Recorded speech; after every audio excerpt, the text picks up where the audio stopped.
Bienvenida especial a quienes nos visitan hoy. Gracias a todos por traer la iglesia a este parque. Somos la iglesia. Bueno, por lo que veo, es aquí donde vamos a concluir nuestra serie de testigos. Una serie que nosotros comenzamos a principios del otoño del año pasado. Nosotros tomamos una pausa durante el tiempo de Navidad y también tomamos una pausa durante el mes de enero. Y entonces comenzamos otra vez y ahora que llegamos al final, somos una iglesia muy diferente a la que éramos cuando comenzamos esta serie, ¿verdad que sí? Pero tanto nuestras experiencias como lo que nosotros hemos aprendido de este libro son cosas que Dios ha ordenado y está usando para nuestra formación espiritual. Yo estoy convencido de eso. Lo que pasa es que la manera en la cual Dios nos lleva hasta donde Él nos quiere llevar nunca es la manera en que nosotros esperamos o que nosotros preferiríamos que lo hiciera, ¿verdad? Y también estoy seguro que, que ninguno de los personajes del libro de los Hechos esperaba que Dios lograra sus propósitos de la manera que lo hizo. Si ustedes recuerdan, el libro comienza con un Jesús que acaba de resucitar de los muertos justo después de 3 días después de su crucifixión. Estamos hablando aproximadamente del año 30 después de Cristo. Y este Jesús, antes de ascender al cielo, Él le dice a sus seguidores que a ellos le tocaba la responsabilidad de ser sus testigos ante el mundo. Estamos aquí en el capítulo 1 de Hechos, y se les promete que les iba a dar el poder para cumplir esa misión, de manera que ellos iban a poder llegar con ese mensaje mucho más lejos de lo que ellos se imaginaban. Este poder les llega unos 50 días después que Jesús asciende al cielo, y de ahí en adelante este grupo de seguidores de Jesús anuncia el evangelio, anuncia el mensaje de salvación a través de Jesús con una valentía que nunca habían tenido. Anuncian que Él era el Salvador que le había sido prometido a los judíos hace miles y miles de años, y lo que es más, la gente que oye este mensaje empiezan a creer por decenas de miles. De momento la iglesia va de 120 a decenas de miles, hasta que el establecimiento religioso se da cuenta de lo que está pasando y comienzan a perseguirlos. Y lo que sucede, lo que primero sucede es que terminan matando a Esteban, el primer mártir de la iglesia cristiana, y en ese momento pues le pusieron alto al cristianismo porque todos cogieron miedo y se quedaron y dejaron de predicar. No fue así, ¿verdad? Eso no fue lo que pasó. La persecución esparce a estos creyentes de este movimiento que se le llamaba el Camino. Y así continúan anunciando a Jesús pues en cada sitio que llegan.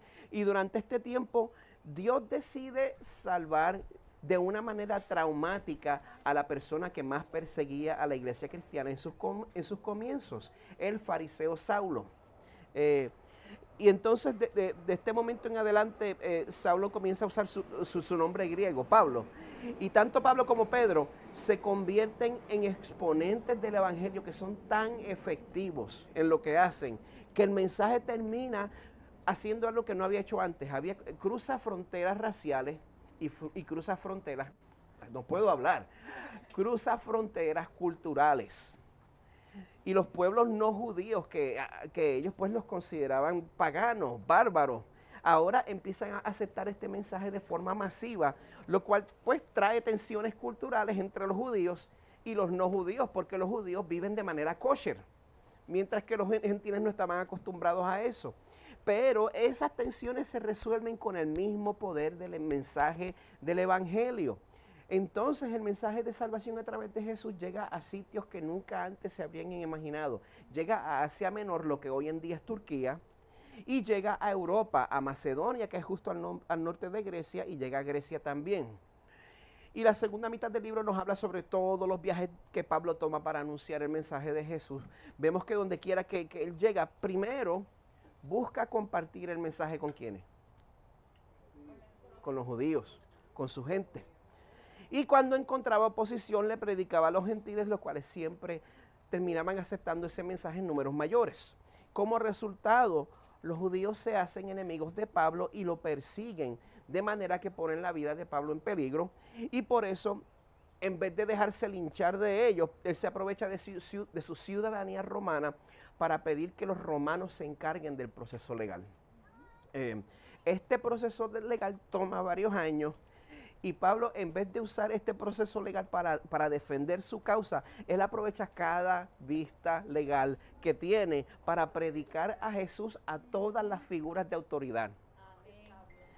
Y al fin lo envían para Roma para que su caso fuera visto por el Tribunal Supremo, por el César, quien para ese tiempo era Nerón. Tengo entendido que Pablo tendría unos 60 años probablemente. Han pasado ya casi 30 años desde el principio del libro. Y para ese entonces Pablo tendría aproximadamente 60 años y Nerón era un malcriado de 25 años con poder. Lo peor que usted puede combinar en una persona. Pero como vimos la semana pasada, la embarcación en que iban hacia Roma encuentra una tormenta fuerte que termina haciéndolos naufragar en la isla de Malta, justo al sur de Sicilia. Y ahí es donde vamos a continuar el relato, así que busquen sus Biblias en Hechos 28, 17 al 31. Hechos 28, 17 al 31. Lo puede buscar en su Biblia y si está también incluido en su programa virtual, tengo la versión de la Nueva Traducción Viviente. He titulado el mensaje de hoy, ¿y ahora qué? Así que les voy a pedir un favor. No hacemos esto a menudo, podemos leer la palabra de Dios de pie. En reverencia. Son 14 versículos, vamos a sobrevivir. Sí puede, por supuesto. No es mi intención burlarme de nadie, aunque ya lo hice. Bueno.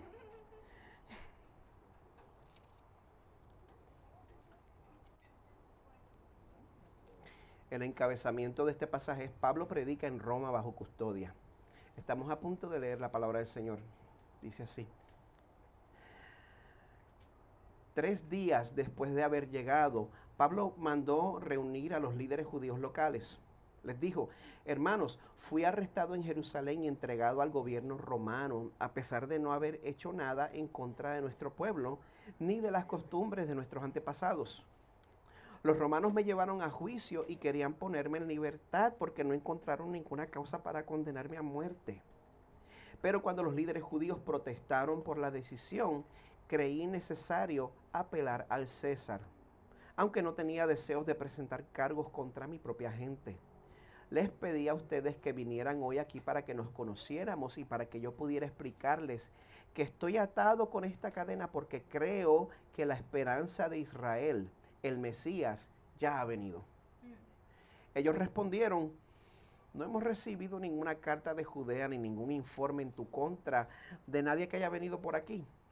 Pero queremos escuchar lo que tú crees, pues lo único que sabemos de este movimiento es que se le ataca por todas partes. Entonces fijaron una fecha y ese día mucha gente llegó al lugar donde Pablo estaba alojado. Él explicó y dio testimonio acerca del reino de Dios y trató de convencerlos acerca de Jesús con las Escrituras. Usando la ley de Moisés y los libros de los profetas, les habló desde la mañana hasta la noche. Algunos se convencieron por las cosas que dijo, pero otros no creyeron. Después de discutir entre unos y otros, se fueron con las siguientes palabras finales de Pablo: el Espíritu Santo tenía razón cuando les dijo a sus antepasados por medio del profeta Isaías: ve y dile a este pueblo, cuando ustedes oigan lo que digo, no entenderán. Cuando vean lo que hago, no comprenderán.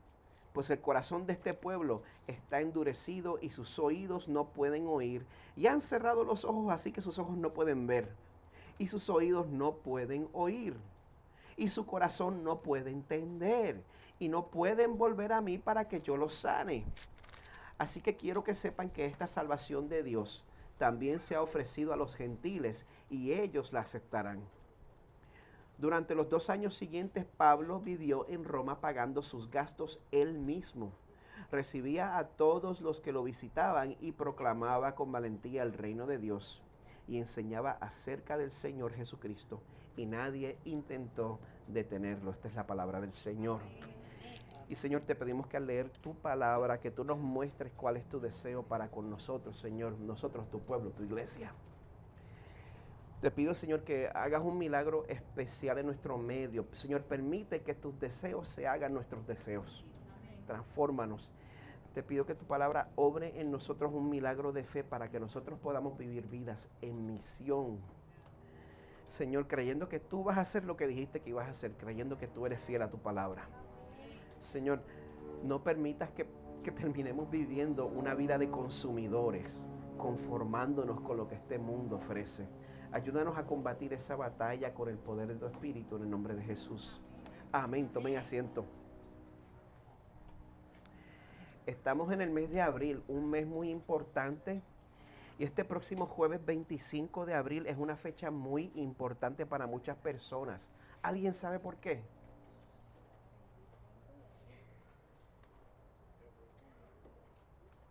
Porque ese día estrena Avengers Endgame.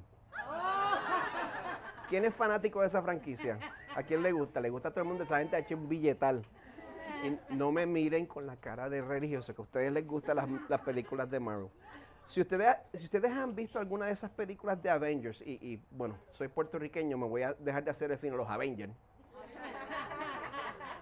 Si usted ha visto una de esas películas de los Avengers, usted sabe que usted no se puede ir del teatro tan pronto se acabe la película y empiecen a salir los créditos. No se puede ir, ¿por qué? Por más que parezca que la historia haya terminado, después de todos los créditos siempre tienen una escena extra al final que nos deja en suspenso y nos deja saber que la historia va a continuar. Lo cual es un consuelo después de la última película que todo el mundo salió traumatizado y llorando. Pero bueno, cuando nosotros llegamos al final del libro de los Hechos, nosotros no encontramos el final que estamos esperando. Porque como que el libro de los Hechos ha puesto en nosotros una anticipación. Bueno, Pablo se está dirigiendo para Roma. Aquí es donde es el juicio grande delante de César, delante de Nerón. La segunda mitad entera del libro se dedica a contarnos de la conversión de Pablo, de cómo él contribuye al avance de la iglesia en sus principios y por esa contribución pues él tiene que perdurar a través de la persecución y un proceso legal prolongado. Y si usted ha seguido esta serie, pues es normal que usted esté en expectativa de qué es lo que va a pasar con Pablo. ¿Qué es lo que va a suceder con él? ¿Cómo va a terminar su juicio en Roma? ¿Va a poder Pablo llegar a los sitios que él deseaba llegar, como España? Él quería llegar allí. No lo culpo. El libro de los Hechos no nos da la respuesta a lo último, sino que nos deja con un final de suspenso. Pero eso no sucede por error. Eso no sucede porque Lucas no supiera escribir un libro. Eso sucede porque la comisión que Jesús le da a sus seguidores en el capítulo 1, versículo 8, de ser testigos de Jesús en toda la tierra, esa comisión todavía no ha llegado a su fin. La historia de lo que Dios va a lograr a través de su iglesia en la tierra todavía no ha terminado. Nuestra idea central dice, la historia del libro de los Hechos continúa con usted. Continúa conmigo, continúa con todos nosotros. Bueno, al ver lo que Pablo pasó en este último capítulo del libro de los Hechos, eso nos da una idea realista de lo que usted y yo podemos esperar si es que en verdad queremos aceptar esta misión de anunciar la salvación a través de Jesús.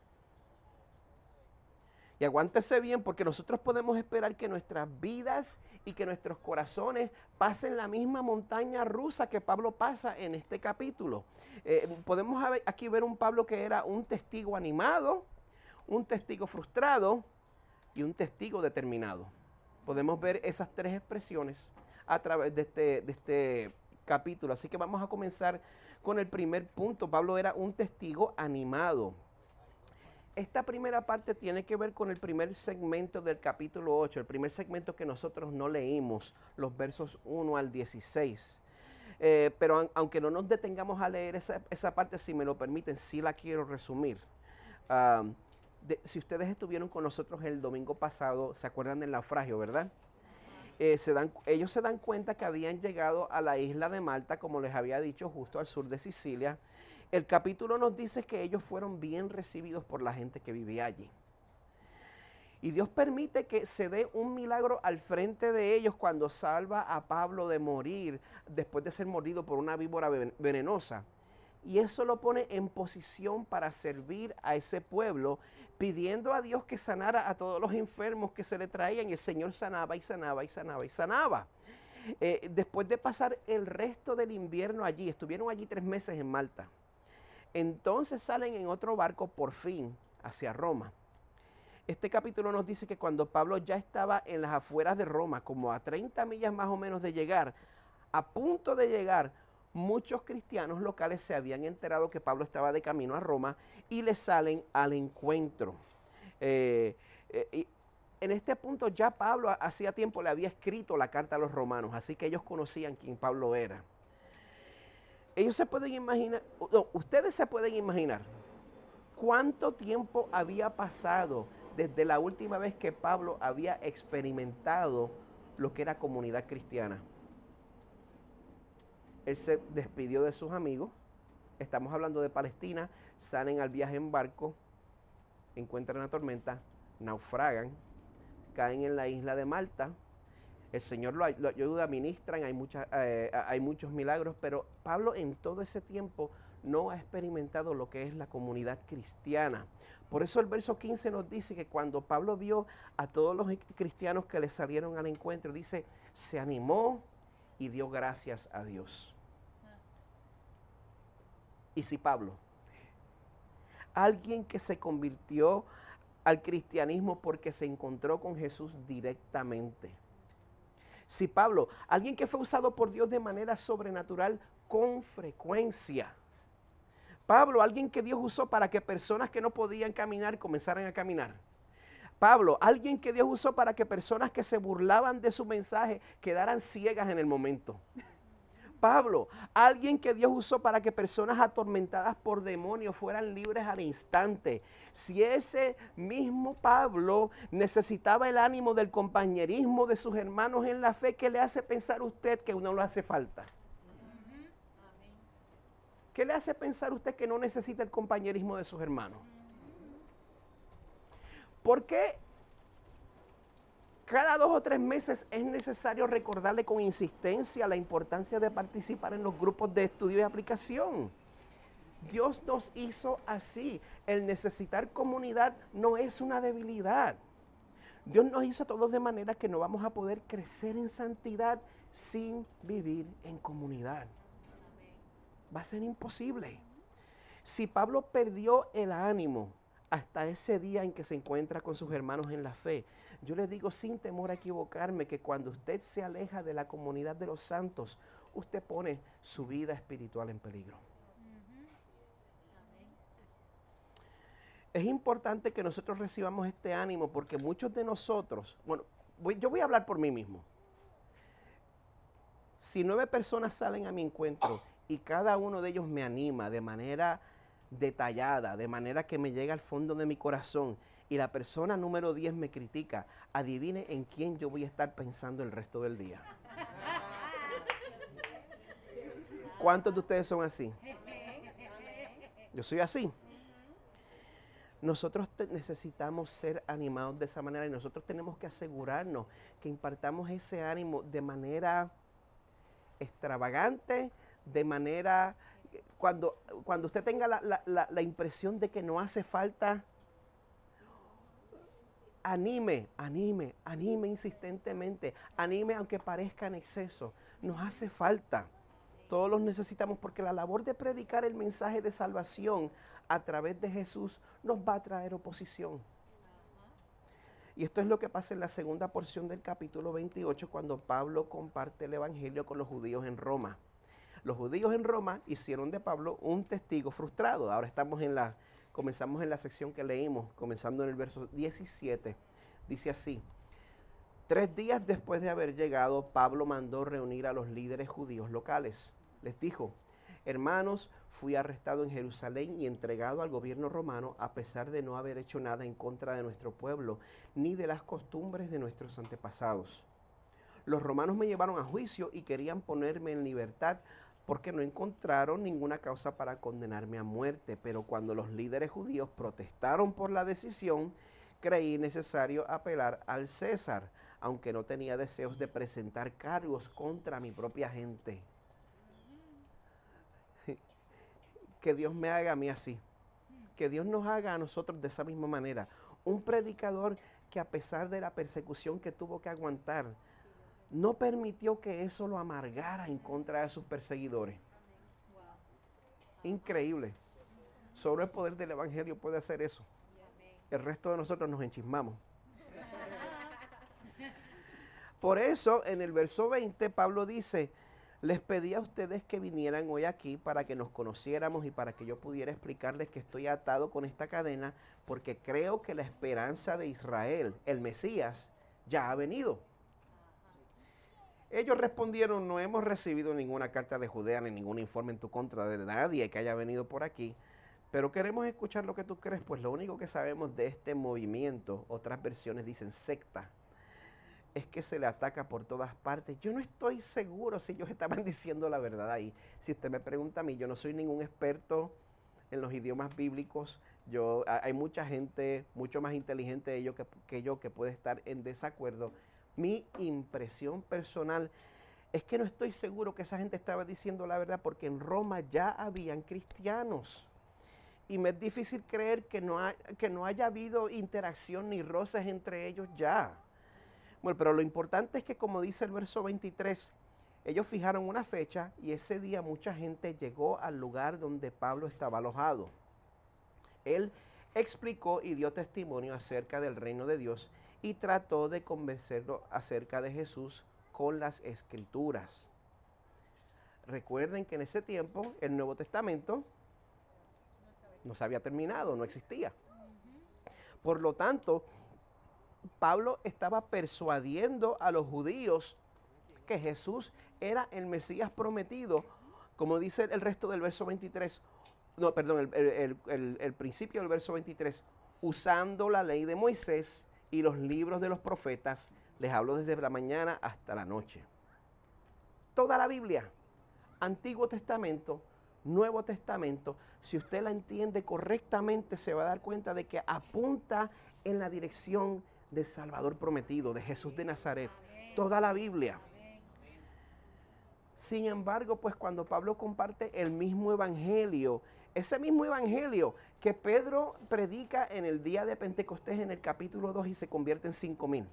Ese mismo evangelio, Pablo lo predica delante de los judíos y el resultado de él es muy similar a lo que vemos hoy en día. Verso 24. Algunos se convencieron por las cosas que dijo, pero otros no creyeron. El resultado fue una sinagoga dividida. Sin embargo, aunque yo estoy seguro que el deseo de Pablo era que todos los que eran judíos como él pudieran ver que Jesús era el cumplimiento del Mesías que había sido prometido en los Salmos y profetizado por Isaías, también estoy seguro que Pablo pensaba que su propia conversión había sido un milagro. Y eso le daba una confianza en el evangelio que hacía de él, pues el punto número 3, un testigo determinado, a pesar de los resultados mixtos que obtuvo. Como Pablo conocía sus escrituras, pues él sabía que ese rechazo que experimentó de parte de su gente no era una sorpresa para él. Les dice en el verso 25, después de discutir entre unos y otros, se fueron, como el rosario de la aurora, se fueron con las siguientes palabras finales de Pablo. El Espíritu Santo tenía razón cuando les dijo a sus antepasados por medio del profeta Isaías, ve y dile a este pueblo, cuando ustedes oigan lo que digo, no entenderán. Cuando vean lo que hago, no comprenderán. Pues el corazón de este pueblo está endurecido y sus oídos no pueden oír. Y han cerrado los ojos, así que sus ojos no pueden ver y sus oídos no pueden oír. Y su corazón no puede entender y no pueden volver a mí para que yo los sane. Me gusta más como las versiones más formales lo ponen de una manera mucho más severa. Y yo creo que eso es mucho más cerca del significado original. El verso 28 dice, así que quiero que sepan que esta salvación de Dios también se ha ofrecido a los gentiles y ellos la aceptarán. Ahora me voy a meter en territorio controversial aquí, si me lo permiten. Muchos piensan, una vez más, personas muy inteligentes piensan que esto significa que los judíos están endurecidos en contra del evangelio más que los no judíos. Piensan que los judíos están endurecidos de una manera especial en contra del evangelio. Yo personalmente no lo creo así, si me pregunta a mí. No hay endurecimiento del corazón que el Espíritu Santo no pueda vencer con facilidad. No hay marca, no hay manera, no hay modalidad de endurecimiento del corazón que el Espíritu Santo no pueda vencer de una vez. Y por la otra parte, no importa con quién usted comparta el mensaje del Evangelio, sea un judío perdido, un católico perdido o un protestante perdido, de los cuales nuestras iglesias están llenas. Todos necesitan el mismo Espíritu Santo para que todos ellos puedan nacer de nuevo. Todos estamos en la misma posición, aparte de la ayuda del Espíritu Santo. Es por eso que nosotros predicamos a Jesús confiadamente, sin importar a quién, porque la salvación de la gente no depende de que yo los pueda persuadir. Nos podemos quitar ese peso de encima. Lo que hace la diferencia es lo que Pablo le comunica a la iglesia de Roma en Romanos 5:6. Cuando éramos totalmente incapaces de salvarnos, Cristo vino en el momento preciso y murió por nosotros, gente buena. Y murió por nosotros, gente moral. Y murió por nosotros, gente que está tratando de verdad. Murió por nosotros, pecadores. Muertos. Sin ningún interés en las cosas del Señor. Es por eso que Pablo estaba lleno de fe. Y a pesar de que estaba preso en espera de su juicio, en vez de quejarse de su situación, Pablo se aprovecha de su situación. Dice el verso 30. Durante los 2 años siguientes, Pablo vivió en Roma pagando sus gastos él mismo, recibía a todos los que los visitaban y proclamaba con valentía el reino de Dios y enseñaba acerca del Señor Jesucristo. Y nadie intentó detenerlo. La gente se rindió con Pablo ya en este punto. Pero así, sin ninguna pompa, sin ninguna ceremonia, llegamos al final del libro de los Hechos. Hasta la próxima. No se vayan. Ahora, hágase la pregunta, ¿qué pasa con Pablo? Aunque muchos historiadores y otros libros pues, nos dan una idea de lo que sucedió, y los que no estuvieron con nosotros el miércoles, yo me tuve que retractar de algo que dije el domingo pasado. El domingo pasado yo dije que Pablo no sobrevivió este proceso legal, cuando lo más posible es que él sí salió libre y fue al segundo arresto que lo ejecutaron. No está completamente claro, pero yo lo dije con un convencimiento que no fue apropiado, así que me retracto públicamente. Pero, aunque otros libros y otros historiadores nos dan una idea de lo que pasó con Pablo, Lucas no responde esa pregunta. Lucas no nos dice lo que pasó con Pablo. ¿Sabe por qué? Porque no importa. En último análisis, no importa. Pero este final sí nos deja con la siguiente pregunta. ¿Y ahora qué?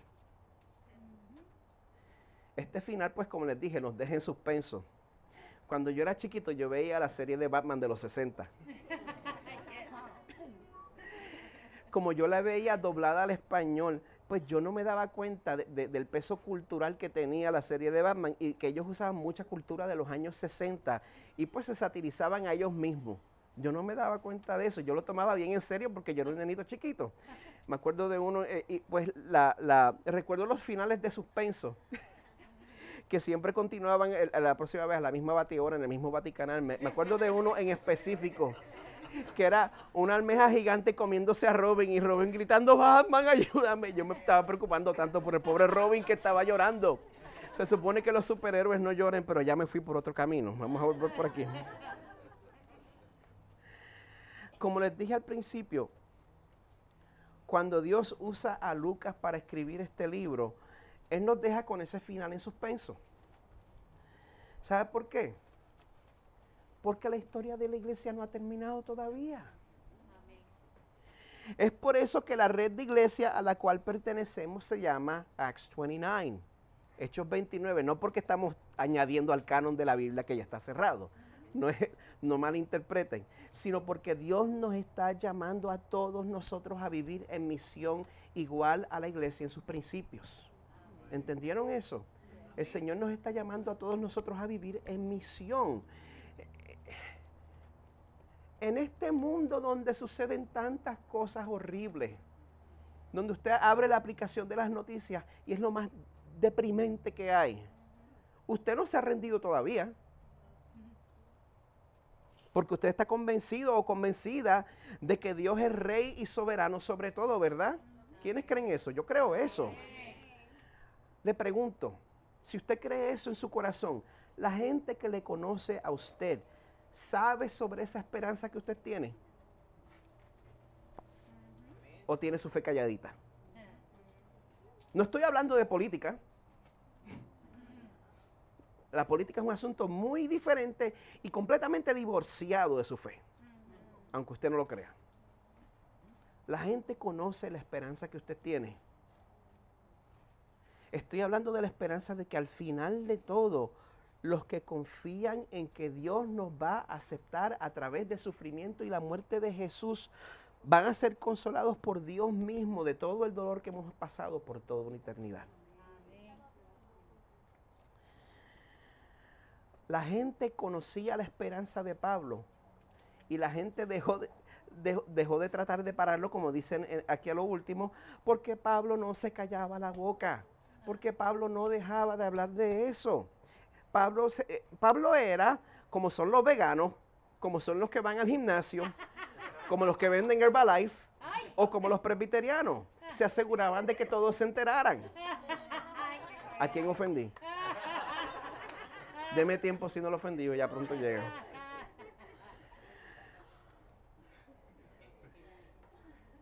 ¿Por qué se le conoce a usted? ¿Por qué sus amigos lo conocen a usted? ¿Por su política? ¿Por su hobby? ¿Por el trabajo que usted hace? Por años yo trabajé como consejero en psiquiatría adolescente, en una unidad de corto plazo, donde llegaban y estaban al principio de la crisis y entonces salían a tratamiento, pues yo trabajaba como consejero en esa unidad y yo me di cuenta que los mejores consejeros son los que han pasado el mismo problema que la gente que aconsejan. Yo recuerdo ser jovencito, fresquecito de la universidad y pues tener mucha teoría en mi mente, pero a la hora de aconsejar a la gente, yo no me comparaba con la gente sin estudios que habían pasado por lo mismo. No había comparación. Y la persona que se conoce por su fe en Jesús es la persona que en verdad se da cuenta de que necesita un Salvador.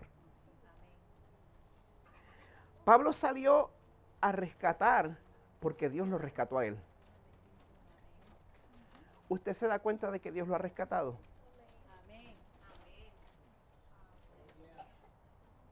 ¿O Dios lo salvó porque usted se portó bien?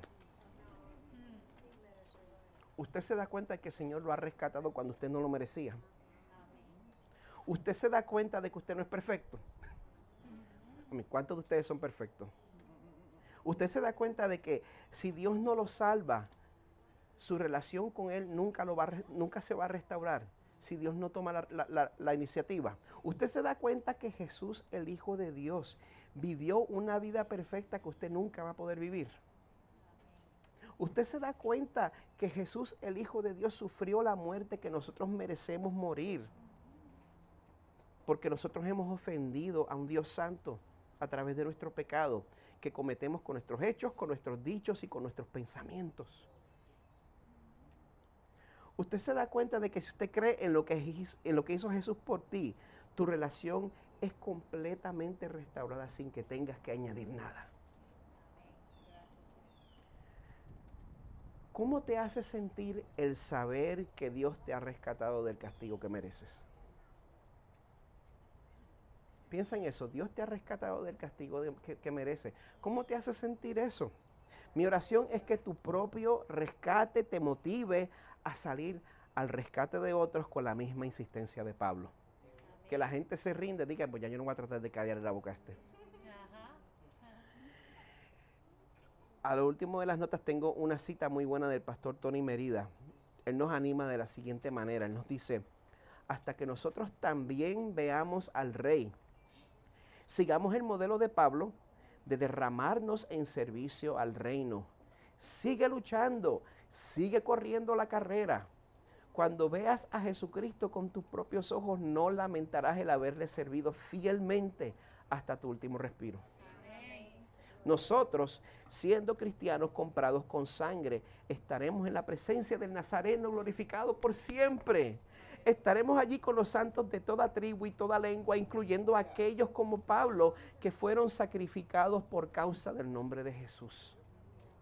Y allí nos uniremos a la multitud de los redimidos cantando alabanzas al que es digno de toda nuestra adoración. Debemos continuar la misión del libro de los Hechos hasta que Jesús, la fuente de vida, la concluya. Así que vamos a estar de pie y vamos a responder dedicándonos nuevamente a ese Salvador que nos rescató.